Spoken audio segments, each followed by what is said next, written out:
کس طرح اللہ کو غم میں یاد کیا کرتے. اللہ اکبر. ایک بار بڑا خوبصورت واقعہ پھر انشاءاللہ اپنا بیان میں ختم کرتا ہوں. ابو الحسن سری سکتی رحمت اللہ تعالی کا واقعہ. آپ کی خدمت میں ایک مرتبہ آپ کی ایک پڑوسن آئی اور عرض کرتی کہ اے ابو الحسن رات میرے بچے کو سپاہی اٹھا کر لے گئے اور وہ اسے بڑی تکلیف دیں گے, آپ کچھ کیجئے, میرے بیٹے کے لیے سفارش کیجئے.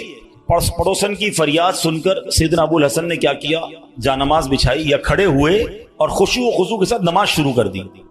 اب پڑوسن کہہ رہی میں ان سے سفارش کرانے آئی ہوں, بچہ میرا جیل میں ہے, پتہ نہیں کتنی پٹائی کریں گے اس کی, اور یہ حضرت نماز پڑھنے پہ لگ گئے. اچھا نماز بھی آپ نے بڑی طویل نا مزیدار خشوع و خضوع سے پڑھ رہے ہیں. اچھا جب کافی دیر ہو گئی نا تو وہ عورت کہتی حضرت جلدی کریں, میرے بچے کو قید میں ڈالا ہوا ہے وہ, اور اس کی تکلیف پہنچائیں گے. آپ نے جلدی نہیں کیا, آپ نے سکون سے نماز پڑھی اور جب نماز سے سلام پھیرا نا تو کہا اے میری بہن تمہارا ہی تو معاملہ حل کروا رہا تھا, تمہارا مسئلہ ہی تو حل کر رہا تھا. ابھی آپ نے کہا تو پڑوسن بھاگتی ہوئی, اس کی بچی بھاگتی ہوئی, امی گھر آ جائیں, بھائی آ گیا واپس, بیٹا گھر آ گیا. آپ نے کہا میں وہی تو مسئلہ حل کر رہا تھا, جدھر سے حل ہونا ہے ادھر آپ نے رجوع کر لیا. یہ طریقہ بتا دیا ہمیں. پرابلم ہونا وضو کریں اور 2 رکعت صلاۃ الحاجات پڑھیں. ہاں اللہ کے پاس, یا اللہ تیری بارگاہ میں آ گیا ہوں, جو پرابلم ہے, آپ کی رپورٹ غلط آ گئی ہے, آپ کی ڈاکٹر کہتا ہے پرابلم ہے, آپ کو جناب کوئی قرضے کا مسئلہ آ گیا ہے, کوئی بھی پرابلم, مال خراب ہو گیا ہے, 2 رکعت پڑھیں. کسی کے پاس پہلے نہ جاؤ, پہلے اللہ کے پاس. اللہ بھیجے گا آپ کو, اللہ آپ کے پاس راستے بنائے گا. آپ انشاءاللہ نماز پڑھیں, اللہ کو پکاریں, آپ کو انشاءاللہ ایسا راستہ سجائی دے گا کہ کام سارے سیدھے ہو جائیں گے. ہم پہلے کہیں اور جاتے ہیں, ہم رب کے پاس کیوں نہیں جاتے؟ ہم سب کے پاس جاتے ہیں, ہم رب کے پاس نہیں جاتے. ہم سب پر بھروسہ کرتے ہیں, ہم رب پر بھروسہ نہیں کرتے. آج کے اس بیان میں ایک بات سیکھ کر جانا کہ میری مشکلوں کو حل کرنے والا کون ہے. زور سے بولو نا, ایک بار اور بولو. پریشانی دور کرنے والا کون ہے؟ بیماری دور کرنے والا کون ہے؟ مصیبت ٹالنے والا کون ہے؟ مجھے عزت دینے والا کون ہے؟ مجھے ذلت سے بچانے والا کون ہے؟ مجھے دشمنوں سے بچانے والا کون ہے؟ میرے غموں کو دور کرنے والا کون ہے؟ میری بے قراری کو دور کرنے والا کون ہے؟ دل میں چین ڈالنے والا کون ہے؟ ارے مجھے اپنے گھر کعبے کو دکھانے والا کون ہے؟ مجھے حج پر بلانے والا کون ہے؟ مجھے مدینے کی حاضری کا شرف دینے والا کون ہے؟ مجھے اپنے محبوب کا سچا عاشق بنانے والا کون ہے؟ مجھے گناہوں کے دلدل سے نکال کر نیکیوں کے راستے پر چلانے والا کون ہے؟ اور سنو انشاءاللہ مجھے جنت میں بھیجنے والا کون ہے؟ جب سب دینا اس نے ہے, سب ملنا اس سے ہے, پھر کیوں جاتے ہو تر؟ اس کا در تھام لو, اس سے محبت کرو, اس پر یقین کرو اور اسے پکارو. میں نے آج آپ کو قرآن کے ذریعے, حدیث کے ذریعے, واقعات کے ذریعے سمجھایا کہ جب اسے پکارا گیا ہے اس نے اپنے کرم کے دروازے کھولے ہیں اور اس نے مصیبتوں کو حل کر دیا. ہاں کبھی کبھی ایسا ضرور ہوتا ہے کہ میں جو مانگوں وہ مجھے نہیں ملتا, میں جو مانگوں اس میں لیٹ ہو جاتا ہے. اب اس میں شیطان دماغ میں خیالات ڈالتا ہے کہ ساری باتیں تو مولانا صاحب نے کر دی, مگر میں تو بہت سالوں سے دعا کر رہا ہوں, میرا تو مسئلہ ہی حل نہیں ہو رہا. میں تو رو کے دعا بھی کرتا ہوں, تہجد میں بھی دعا کی, کعبے کے سامنے جا کر بھی دعا کر کے آیا, فلاں بہت بڑی نیک شخصیت سے بھی دعا کرائی.